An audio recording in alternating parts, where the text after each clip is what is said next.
Last time this was for fun. Now it's topical. Projectile motion.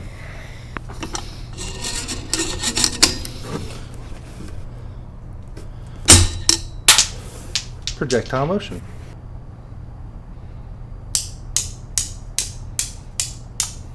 Not projectile motion.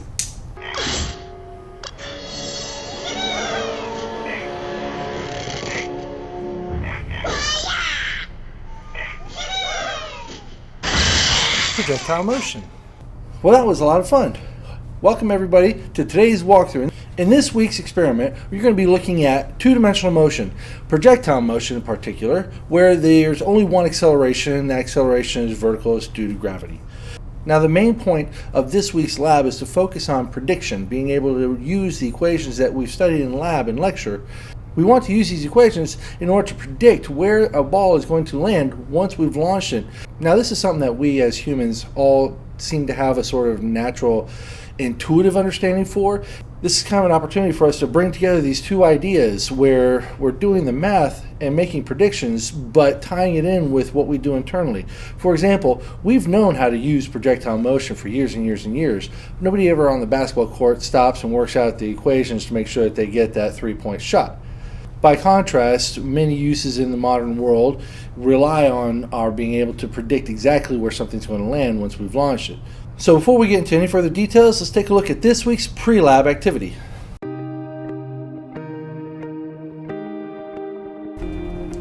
Again, for this pre-lab, we're going to be using acceleration without g. You got your three axes, x, y, and z, and then again, you'll see over here that orientation with x, y, and z coming out of your phone. And what you will do is you'll simply go for sort of a speed walk for a few steps and then give yourself a big hop.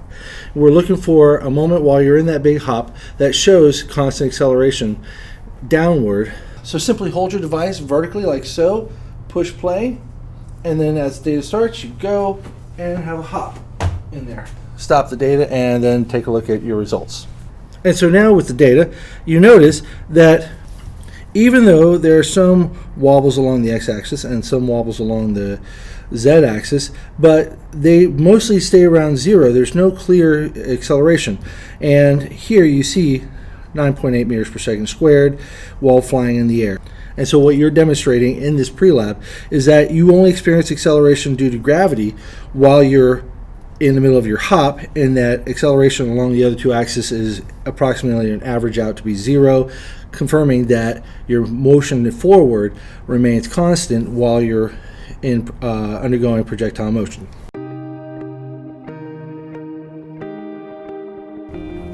So projectile motion is a continuation of your studies of the basics of motion, such as constant velocity and constant acceleration situations. And so you see we've got the kinematic equations here that we've selected from the full set of kinematic equations. One for the horizontal axis for constant velocity, zero acceleration, and one for the vertical motion, which is undergoing constant acceleration due to gravity. We use this equation, we use this equation. This is what we're going to be using to predict the landing of the sphere in your lab station. By now you're pretty well familiar with these kinematic equations, just getting a little bit more practice with these different scenarios. So I'd like to take a few minutes and talk to you a little bit about two-dimensional motion itself, the vectors. So let's take, for example, a segment of motion from an object that's undergoing projectile motion. Here we see it's following this parabolic looking path, and if we zoom in on that particular vector, we see that there's a little bit of it that's going in the horizontal, where the acceleration is zero, and then we have some of it that's going along the vertical where the acceleration is negative g downward. And so the main question that we have is, what is the value of this speed here and this speed here at that instantaneous point in time? To do that, we rely on our old algebra tools, SOHCAHTOA, many of you would have already experienced. So sine is opposite over hypotenuse, cosine is adjacent over hypotenuse, and tangent is opposite over adjacent. And in this figure, we remind ourselves that for a right triangle, and that's what this applies to, we have an angle, the adjacent side, the opposite side, and the hypotenuse. So let's zoom in now on one vector and figure out how to get the length of these sides. Well, if we draw a vector we call it A. And we recognize that there's an angle between A and the positive x direction. That's kind of the convention. Then we say, okay, well then I've got myself almost the makings of a right triangle. If I drop a line from the tip of the vector to the x-axis, that's going to map out a little length of vector that goes only along the x direction. We'll call that a component A in the x direction. We do the same thing to the vertical and we get A in the y direction. We call these components of the parent vector. And the question is, how long are these? The length of these correspond to the magnitude of whatever that vector represents. If it's velocity, it's the magnitude of the velocity. If it's acceleration, it's the acceleration. So we start out with our statement for sine, cosine, tangent, and we notice that the AX is the adjacent leg to this right triangle that we have drawn here. And that means that we can write cosine is adjacent over hypotenuse.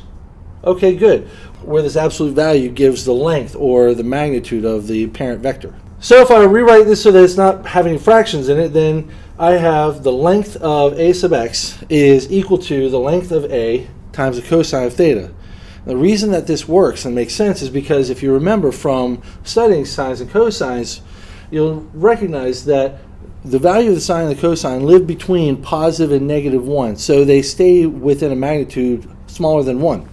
Another way to think about that is cosine and sine scale the length of this vector, making it shorter to whatever basic the angle you have. And so we can write A sub x, A cosine theta, A sub y, A sine theta, because the sine is the opposite. So there's more to it than this, but we'll cover that in next week's lab walkthrough. For this week's activity, however, we only need these two breakdowns of vectors.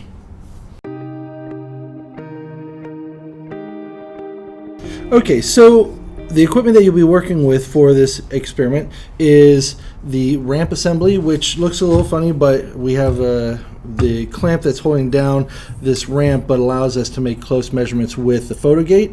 As for the photo gate, this is something that you've worked with already, but as you recall, if you pass something through the infrared beam path, it'll flash a light to indicate that's been blocked. In order to be able to calculate the average speed, you'll be needing to measure the diameter of the projectile ball. To do that, we'll be using vernier calipers. These are high precision instruments that go a few orders of magnitude more accurate than you get with a regular ruler. And the way that you use them, most of them are digitized by now. And if you've taken a look at the special instruments on the lab reference tools, you may already have a good sense of how this works. But you use this roller here and open it up, and you see the numbers change, and we just close this down in this spot. Don't use a space up here, but right here is where you want to place your object in there. And you see that this one measures 12.70 millimeters. Make sure your own ball measures whatever you measure. Now you'll notice that this is kind of faded. That's because the battery's low, so you got to make sure that you turn off the vernier calipers when you're done. It may be giving you weird information. That may be because it's giving you in inches, so make sure that you change it over to millimeters when you're using it. Make sure you turn it off and put it away before you do close it up. If it does not have any power, ask one of your TAs and we'll be able to get you a new battery for that. On your target, you'll need to lay a piece of the carbon paper. This has got a gray side and a darker black side, and the black side is the side that has the ink, so handle it carefully because you'll get smudge on your fingers, but lay that gently down, and when you drop your sphere onto it, it'll leave marks so that you can easily mark them. Make sure that you mark them after each run so that you have a sequence in order, 1, 2, 3, 4, something like that, in order to keep track of any progressions in the data, indications that something was getting worse and worse or better and better. So here's your ramp assembly, and what you want to do is just kind of get used to the feel for dropping. You want to hold it up against this stopping screw and let it roll off a few times, making measurements and just getting some consistency in your rolls. Then you move your photo gate into place. You want to get it in place so that it's close as it can be to the ramp but not at the ramp when the ball comes off. Then you drop it down and you double check to make sure that the light goes on when it passes through. Now this is the most eyeball part of this, so try and be as precise as you can and don't be afraid to experiment with a few adjustments of this until you get values that are most consistent. Now, in order to make those measurements, you do need to measure this with a vernier caliper. When you know your average horizontal speeds, then you can reposition your assembly over to the edge to line up the end of the ramp itself with some marker point like the flush edge of the work table, so you have a better time of making measurements to position your projectile in the best spot. Keep in mind that this is not firmly down and this can be moved around, so you want to make sure you're very gentle around this once you've got your target taped down on the floor. Otherwise, it'll throw off your prediction and give you bad results. So then you just simply drop this down and do that several times. You do the same thing with the glass ball and use the carbon paper on your target to make sure you mark those landings.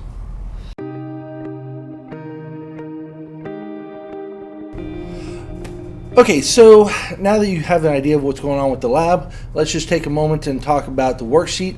There is a minor glitch in the system with D2L and when it renders images from the files that we upload. And so there will be formatting problems if you try to print it directly from the renderer in D2L. So please download your worksheet before you print it. That way you can print it in the proper formatting. There's a couple of objects on there that get moved around in D2L that you want to make sure is in the right spot. So it's a little bit easier for you to work with and for us to grade. So when you arrive at lab, if you print out the paper, you'll make your recordings on that. If you have a device that you can actually write on directly, that's fine too. And your submission is going to be a completed worksheet, calculations made based off of your measurements made on your own personal target, and the summary that is supposed to be about half a page. Now you want to be careful with this. You don't want to get too carried away. We're not trying to really reproduce a short lab analysis, but you do want to comment on the results. You want to talk about your percent errors and your percent differences that you calculate throughout the lab and use those to help validate, justify, or declare something not valid. You don't have to talk about the procedure, you don't have to do anything introductory, you just want to talk about the results of your lab in a scientific way, and it should be more than just a few sentences. So anything less than about a quarter of a page, you may want to rethink adding a little bit more, because we expect there to be a little bit more heft in that analysis that you're doing in the summary. But again, don't want to get too carried away. It doesn't need to be too long. Just make sure that your worksheets are nice, clean, and organized. Well, that does it for this week's lab walkthrough. If you have any questions, as always, you can talk to me, you can talk to your TAs or your LAs, and amongst each other. Before you leave the lab, please make sure that you tidy up your station, that you turn off all the equipment, including the 850 interface, and in this week's lab, make sure that you turn off the vernier calipers. We don't want to run those batteries. Also, please make sure that you scoot your chairs back under the benches so that it's easier walk path as the students come in for the next class. As always, if you have any questions that's going on in the lecture, you can always talk to any one of us, but you can also go to the Phys Help Center. And so, until next time, we'll see you in the lab. Bye.